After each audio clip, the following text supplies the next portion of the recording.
안녕하십니까. 최근 유럽 축구 소식들을 전해드릴 hin수염고래 스포츠입니다. 손흥민을 비롯한 김민재와 이강인이 속한 팀의 상황과 그리고 프리미어리그 대격변 상황까지 지금부터 전해드리도록 하겠습니다. 먼저 캡틴 손흥민이 이끄는 토트넘 소식인데요. 토트넘이 작년에 이어서 또다시 방한한다는 게 오늘 기사로 확정이 됐습니다. 이미 작년에 한국에 왔을 때부터 2년 계약으로 한국에 또 오는 게 확정됐다는 말이 있었는데 이번에 나온 기사를 통해 그게 확인된 거죠. 작년에는 팀 K리그 소속으로 경기에 나와서 많은 팬들의 시선을 사로잡았던 양민혁이 그 사이에 토트넘으로 이적을 해서 유니폼을 갈아입고 나온 것도 관건입니다. 만약 이번에 또 한국 K리그 올스타가 나와서 토트넘과의 대결에서 멋진 모습을 보여준다면 또 프리미어리그 진출할 선수가 생길 수 있잖아요. 물론 이번 시즌이 끝나고 손흥민의 거취가 아직 불분명하기 때문에 일각에서는 또 레비가 장사꾼 수완을 발휘하면서 한국 뽕을 뽑으려고 한다는 말도 있는데요. 만약 토트넘이 맨유와의 유로파리그 결승에서 당당하게 우승을 하고 한국에 온다면 그건 그야말로 대축제가 될 것입니다. 한국의 히어로인 손흥민이 드디어 자력으로 메이저 대회에서 우승 트로피를 드는 거니까 그 퍼레이드를 한국에서 할 수도 있고요. 토트넘 구단에게도 2008년 리그컵 우승 이후에 17년 만에 우승을 선물하는 것이기 때문에 손흥민의 위상이 지금보다 더 높아지겠죠. 솔직히 리그컵은 엄청 큰 대회가 아니라고 보면 1984년 유로파리그 우승이 유럽대항전에서 토트넘이 가장 최근 우승한 기록입니다.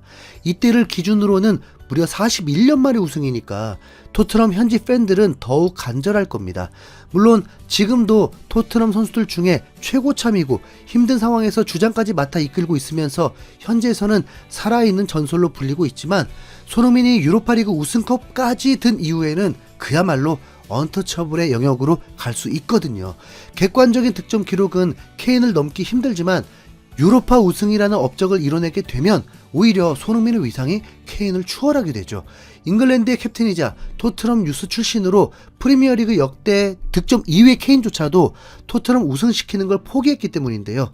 참고로 최근 케인은 뮌헨에서 우승한 이후에 프리미어리그로 복귀하지 않겠다고 말하면서 토트넘 팬들의 마지막 희망을 깨뜨렸습니다. 토트넘의 오랜 팬들 중에는 케인이 뮌헨에서의 우승의 꿈을 이뤘으니 곧 돌아와서 프리미어리그 최다 득점 기록을 깰 거라면서 케인 복귀설을 믿는 사람들이 많았거든요. 그런데 최근 영국의 공영방송 BBC가 케인과 인터뷰를 했는데 거기에서 그런 기록은 별로 생각하지 않는다. 커리어를 이어가며 배운 것은 축구는 결국 자신의 여정을 따라간다는 것이다. 지금 이곳에서의 시간이 너무 즐겁다.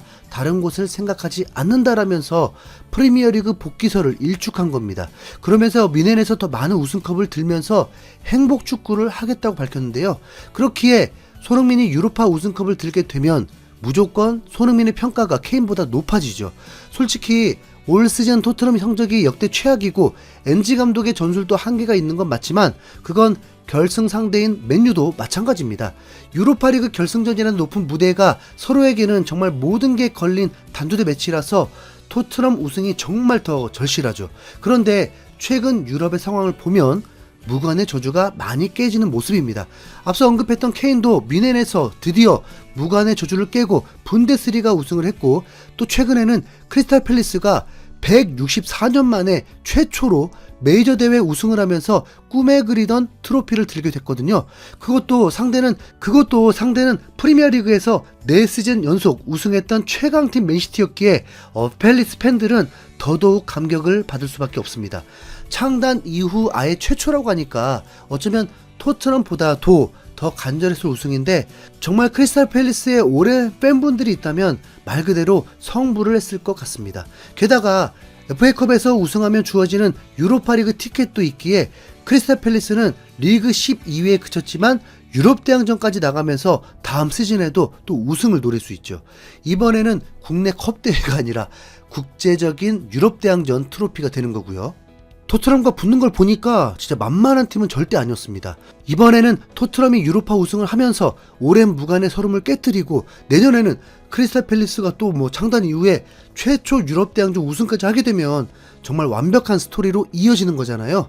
크리스탈 팰리스는 최근 토트넘과의 대결에서 에베레치 에제에게 2골을 허용하면서 패배했는데 그 에제가 거한 맨시티까지 침몰시키는 선제골이자 결승골을 넣으면서 우승하게 됐습니다. 이상하게도 크리스탈 팰리스의 우승을 보면서 토트넘 우승에 대한 희망이 깊어졌는데요. 정말 이번 시즌 유럽에서 무관의 저주가 깨지는 게 유행이라고 본다면 분명 토트넘도 무관의 저주를 깰 것 같다는 이유 모를 기대감이 차오르고 있습니다. 그런 의미에서 이강인이 소속된 PSG 역시 챔피언스리그 무관의 저주를 깰 수도 있죠. 파리 생제르맹은 결승전에서 인터 밀란을 만나게 되는데 이번 시즌 파리의 경기력이 가장 좋다고 평가하는 만큼 챔스 우승에 가장 근접해 있는 건 맞습니다.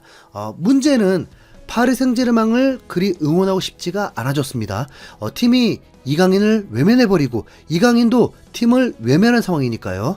이강인은 리그 마지막 경기에서조차 모습을 보이지 않았습니다. 현재 벤치 멤버로서도 4순위 정도라서 챔스 결승전에서도 볼 수 없을 것입니다. 후반 중후반에 3골차 이상 이기고 있다면 그때서야 기회가 오지 않을까요? 네. 이강인을 외면한 파리는 앞으로도 절대로 응원할 일 없었으면 좋겠습니다. 이강인이 다른 팀으로 이적하는 게 확정되고 그런 건 아닙니다. 6월 7월이 되면 아마 손흥민, 김민재, 이강인 등 한국 선수들의 이적설 소식이 엄청 쏟아지게 될 것입니다. 김민재가 미넨에서 분데스리가 우승, 이강인이 파리에서 챔피언스리그 우승, 그리고 손흥민이 토트넘에서 유로파 우승? 와, 진짜 상상도 못했던 상황이 일어날 수도 있습니다. 최근 김민재도 미넨의 대광장에서 수많은 독일 팬들의 축하를 받으면서 우승 축하 파티에 참석해 트로피를 들었습니다. 김민재는 이날 독일의 전통 복장을 입고 팬들 앞에서 웃으면서 트로피를 들어 올렸는데요. 김민재를 향한 언론들의 수많은 억가가 있었고 또 김민재 패싱 논란도 있었긴 하지만 실제로 우승 행사에서 본 김민재의 모습은 동료들과 무척 친해 보였고 하나가 되어서 다 같이 우승을 축하하는 분위기였습니다. 이후에 김민재도 프리미어리그로 이적해서 손흥민, 김민재, 이강인 모두 같은 무대에서 우승 경쟁을 하게 될지는 모르겠지만 수천 명의 팬들 앞에서 트로피를 두는 순간은 그런 이적설을 생각하지 않는 듯 보였죠. 김민재의 우승의 기운을 받아서 손흥민도 유로파리그 우승 해버리고 이강인도 찝찝하지만 챔스 우승하면서 한국 선수들의 우승 퍼레이드가 이어지길 간절하게 기대해 보겠습니다. 자, 한편 영국 프리미어리그에서는 최종 4위 그러니까 챔스 티켓을 놓고 정말 피 튀기는 마지막 승점 싸움이 이어지고 있는데요. 1위 리버풀과 2위 아스날만 챔스행이 확정됐고 3위부터 7위까지는 승점 1점 차로 딱 붙어서 마지막까지 결과를 알 수 없을 정도입니다. 3위 뉴캐슬, 4위 첼시, 5위 아스톤빌라는 66점, 6위 맨시티, 7위 노팅엄은 65점이기 때문에 정말 마지막 경기 결과에 따라서 천국과 지옥을 왔다 갔다 할 수 있는 상황이죠. 이 중에 가장 충격적인 건 아무래도 맨시티인데 두 시즌 전에는 챔스 포함 3관왕을 차지했고 직전 시즌에는 프리미어리그 우승을 하면서 4연패를 했던 최강팀이 바로 맨시티입니다. 그런데 올 시즌에는 갑자기 폭망하면서 작년 말에 무려 4연패를 했던 적까지 있습니다. 그 중에는 토트넘과의 맞대결도 있었는데 맨시티 홈에서 토트넘이 4골을 몰아치면서 모두에게 충격을 줬던 경기도 있었죠. 이때까지만 해도 토트넘 순위가 6위라서 나쁘지 않았는데 와 진짜 어쩌다 이렇게 됐는지. 네. 자, 아무튼 다시 맨시티 얘기로 돌아가서 그나마 챔스 티켓을 놓고 싸우는 5팀 중에는 맨시티만 2경기를 남겨놓고 있기에 승점상으로는 가장 유리합니다. 남은 상대가 10위 풀럼과 11위 본머스라서 맨시티가 2연승을 한다면 자력으로 3위를 확정 지을 수 있기 때문입니다. 하지만 안심할 수 없는 게 바로 며칠 전에 맨시티는 리그 꼴찌인 사우스햄튼 원정에서 충격적인 0대0 무승부를 거둔 적이 있거든요. 펩 과르디올라 감독이 부임했던 그 시즌을 빼면 지금까지 언제나 우승을 해왔던 맨시티가 올 시즌은 충격의 무관 시즌을 보내고 있기에 챔스 티켓이라도 무조건 따야 하는 상황이죠. 그 다음으로 유리한 건 3위 뉴캐슬로 남은 경기가 리그 13위의 에버튼이라서 일정상 가장 유리합니다. 5위 아스톤빌라는 16위 맨유와 붙는데 유로파리그 결승 결과에 따라서 맨유 선수들의 동기부여가 달라질 것 같네요. 네. 프리미어리그는 승점이 같은 경우에 골득실을 우선으로 보기 때문에 골득실이 플러스 68인 뉴캐슬이 여기서도 유리하죠. 그리고 정말 단두대 매치가 있는데 그건 바로 첼시와 노팅엄의 경기입니다. 66점인 첼시와 65점인 노팅엄은 이 경기로 챔스 진출이 결정될 수 있습니다.